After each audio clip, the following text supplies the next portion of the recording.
I'm Yuri. I'm Jacob. And we're going for a drive.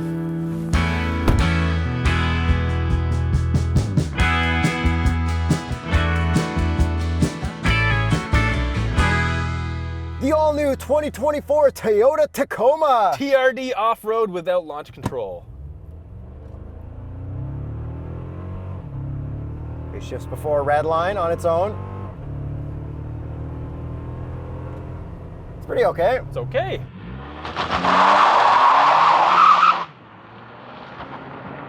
Horsepower and torque. 278 horsepower, 317 pound-feet of torque from a 2.4-liter four-cylinder turbo. I think I'd rather have the 6-cylinder. Is that what Yuri's speaking, or is that what the audience is speaking? Just generalize it. Just try to move the conversation. Okay, so we've previously driven the Canyon, which the Colorado also has the new four-cylinder turbo. I'm gonna say it right away. I think we both prefer that powertrain over this one. They're both four-cylinder turbos, but that one just felt better torqueier. And this comes stock with the 4-cylinder turbo, no 6-cylinder option, and there will be a 4-cylinder hybrid option which boosts the power even more. Yeah, so this is the iForce. We're gonna get the iForce Max coming later with the TRD Pro as well. And then you can also get this car in a manual transmission, but this is the automatic version, you know, whatever. This is a pre-production model. We're very happy to get what we can. That's right. And we've been pretty spoiled driving TRD Pros basically all of our life. Thank you, Toyota, for that. So this is our first TRD off-road. So Yuri, what do we get with the off-road?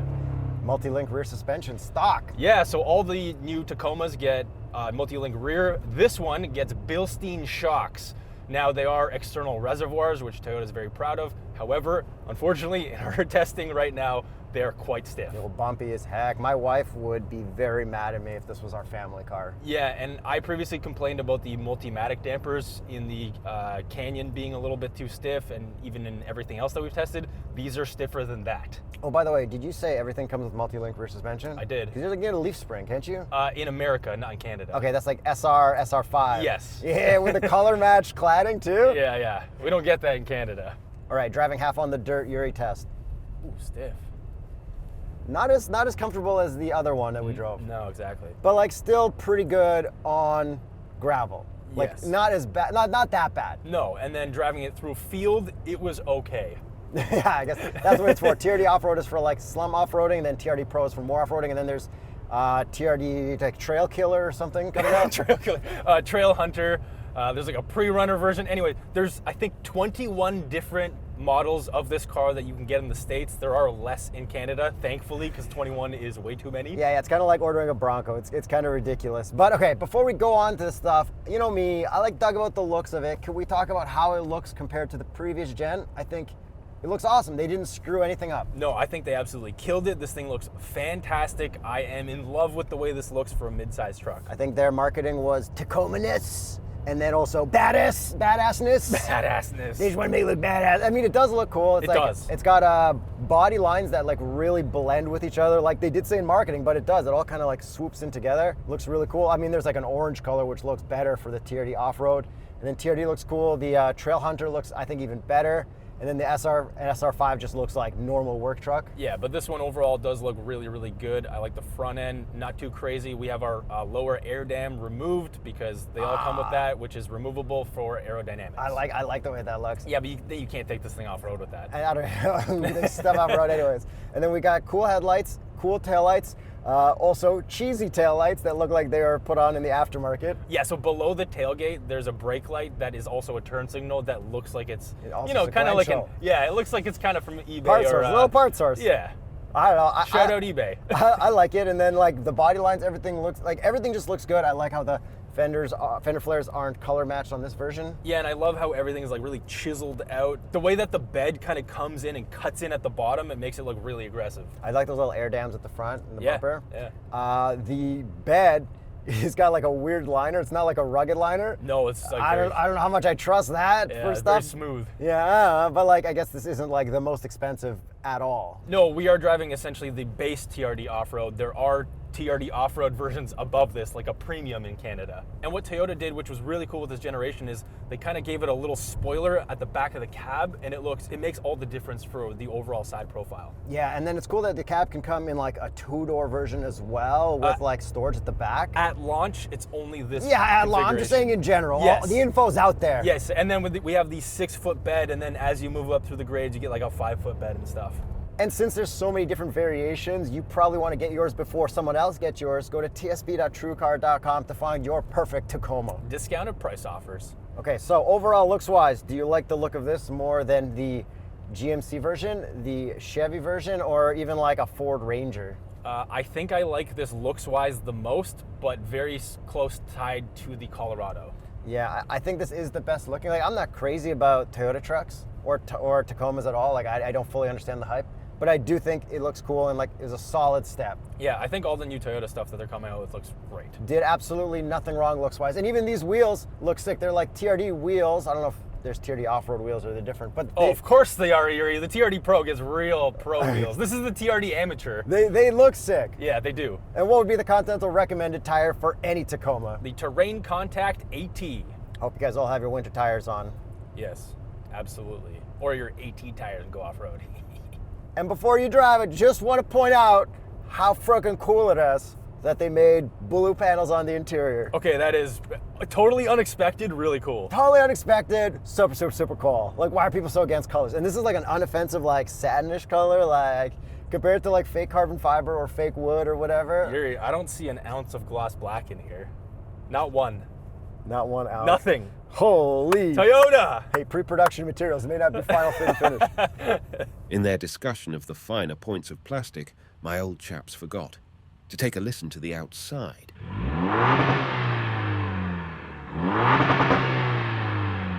Not bad for a 4-popper. Cheerio! Before I launch it, the most important part of this all-new model, seating position. They have raised the seat and it's no longer uncomfortable. My knees are not in my chest. I'm gonna brake boost it now. Okay, but that's because traction's off. Hang on. Let's try it again. Traction fully off, brake boost traction off. Got a little bit of tired squeal back there, but that was better. Way better. Yeah, it's just before Ridgeline. Yeah, well, whatever. I'm just saying. We don't have paddles. So this powertrain isn't the greatest, but it's also not the worst. It is definitely an improvement over the V6 in terms of power. It's got like, I think 52 more torques than the last one, so that is quite a bit. Same horsepower, which is kind of interesting. It's nice. It is better than the last one, I will say that. I got the car this morning after driving in rush hour traffic, which was the biggest nightmare ever. They don't do that anymore, and just zoned out. I didn't even floor once. It was just like pleasant powertrain. And then we got an 8-speed automatic, no CVT nonsense in here, and it does feel pretty good. Do we even have paddles? No, we've got Sport S on the shifter. Just go up and down? Oh, that's close enough. Yeah. And back to that seating position, it is nice. I did still bang my knee when getting in on like this part right here because my seat is closer. And then first thing you got in, you're like, oh, let me adjust the steering wheel to where I like it. It was already at the full, like it doesn't go high enough, but there's enough gap to go higher. Yeah, so I actually don't hit my knees where Yuri does. I hit my knees on the steering wheel because I can't raise the steering wheel high enough, which is a weird problem to have for me. Okay, speaking of sitting down, do you fit in the back behind yourself? Not at all. I actually fit 5'8", like really great behind myself everywhere, so not for tall people. If you're tall, get a Tundra. Yeah, or even the Canyon, I feel like had more room than this in the back. Do you feel like if you're born tall, everything costs $30,000 more when you get older? No. At least cars though, right? Like No. your car choices are severely limited by your height. They're not limited. I just deal with everything. But back to that engine. So it sounds a little bit coarse from the outside. It almost sounds like a turbo diesel.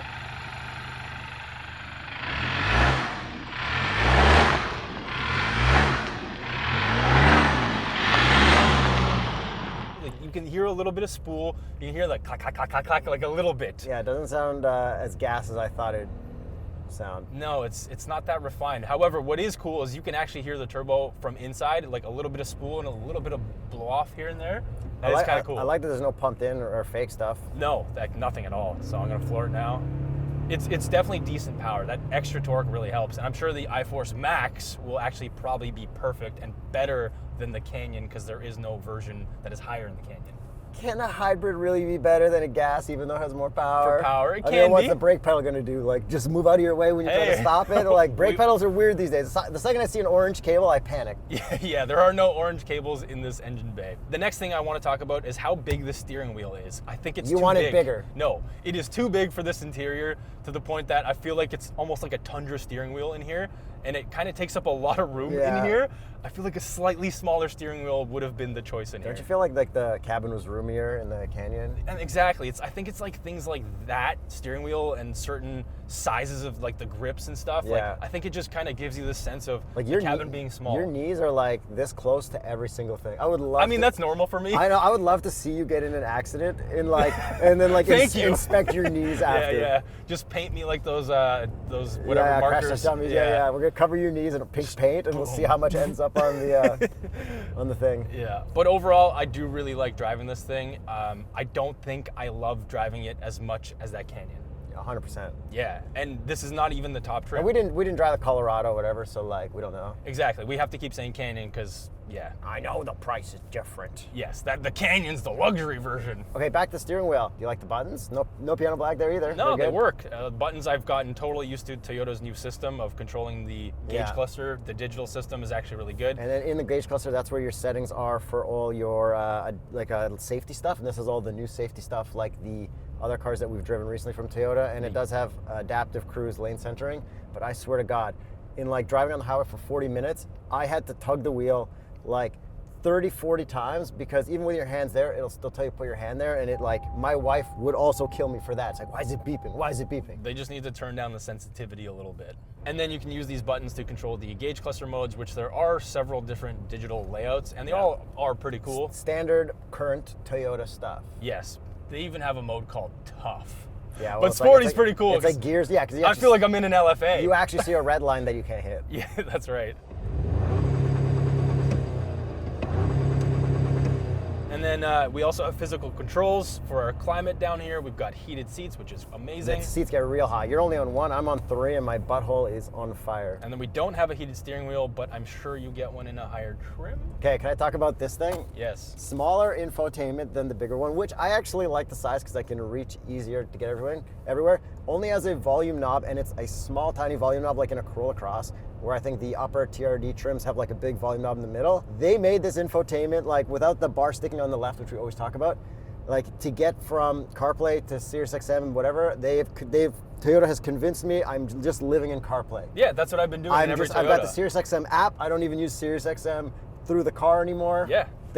They got me. And then this being the lower trim, we don't have the cool new 360 cameras, the higher resolution or anything like that. Yeah. But we do have a backup camera. Very clear. Unbelievably clear, which gives me high hopes for the 360 camera stuff and the future stuff. And it is wireless only CarPlay, but we got this tray right here. So I think this will be a actual wireless charger that the phone seems to kind of stay in place. And then we got this big old shifter, which I really like. We've got our 4 low, 4 high, and 2 high. The button for that is very cool. Whoever designed that, you deserve a raise. And then we've got this drive mode dial, which controls your drive modes, your tow haul modes, your DAC crawl, and your MTS, all your off-roady stuff. So when you click those buttons, that dial then controls everything within those modes. Shout out Cool Animation Team. Yes, the tow haul is my favorite one. And then we've got a locking rear diff. And blank buttons next to it. And some of those blank buttons do some cool stuff in the upper trims. Like you can disconnect your stabilizer bars. I think that comes on the TRD Pro, and then I think it's an option on this one. By the way, you know what's a nice option? What's that? The lumbar in the driver's seat. Yeah, it does exist. Forward and back, not up and down, but like still pretty alright. And this being a TRD, we also have skid plates under the truck, so you can take this thing off-road. And the best for last, Yuri, cliche corner with full traction off in rear-wheel drive mode. Which you had to come to a stop to do. Yeah, let's see. Okay, it's fine, actually. The multi-link is pretty good. Yeah, this is pretty good for a truck. Can you skid it out a little? Or I'm sure not? I can. Yeah, watch this. Hey! Yeah. And that's like open differential mode, nothing crazy. Yeah, it would be fun in winter. Yeah, so I mean, this handles pretty good. I think it'll be a pretty good daily driver other than the stiff suspension. Yeah, which would make it painful. Like on the 407, the rich people highway, it was like bumpy. Yeah. Okay, other cool stuff. Lots of room right here. We got cup holders that'll definitely fit pretty much absolutely anything, and more cup holders back here. And let's check the visors. 3, 2, 1. Yes. Full pass. Thank you, Toyota. And in front of our visor, we also have what looks like a dealer installed dash camera, which is very, very nice. Sorry, I said Toyota, which triggered the infotainment. And a few more truck bed things. We actually have like proper AC power back there, which is nice. And then we have USB-C back there as well too, which is like interesting. That's cool. You can charge your cell phone back there without having a whole brick. You know what would be the most malicious thing ever? What?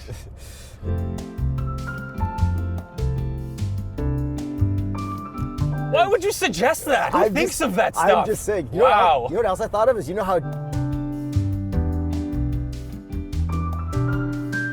do you think of this stuff? I'm just like, my head is like, what could go wrong if I do this? There's something wrong with your head. Yeah. How about towing? Towing, 6,500 pounds, which is pretty good for the size of this truck. Like, it's not a massive truck. That's more towing than you get out of like a unibody truck, like a Ridgeline or something. Yeah, that's a truck. Which is why people want an actual truck. Yes.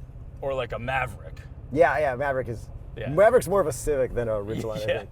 And the last thing that I want to touch on are these interior materials and overall look. Still very plasticky, very Toyota. More rubber though, look, feel that. Yeah, like it is better than the last one, but if you threw me in here without knowing what the last one looked like, be like, okay, I guess it looks kind of newish. The design, the shapes, the color, I think the blue makes it. If it was not blue, then it wouldn't be as cool. But you know what would really help this interior? I know, a set of TuxMat. Go to TuxMat.com/TheStraightPipes to see what they have for your car. They do not have mats for this truck at this time, but I'm sure they will in the near future. I'm sure you don't have this truck either. At the time that you're watching this when it came out. All right, so if I did want to get the truck, how much would it cost? Hit me with it. This one in TRD Off-road trim starts at $50,650 Canadian, or 41,800 American buckaroos. Buckaroos. Or the highest price for the TRD Off-road is 58,350 Canadian or 43,400 US. Awesome. So would you recommend this right now, or waiting for a TRD Pro, TRD Trail Hunter, or some other like cool variation of something that will exist later? I don't want to be that guy, but I kind of want to say... You're going to badge snob it? TRD Pro. It just... Trail Hunter or nothing? I feel like the TRD Pro suspension is going to solve my suspension issue with this, and then you also get the iForce Max more horsepower. I think it's going to solve my two major problems with this. Yeah. That's it. It's a good truck. It's a good update. It's very cool, yeah. We've only exclusively driven TRD Pros, so I'm so used to that. Yeah, I like the looks. I think they did a great job, and yeah, shout out.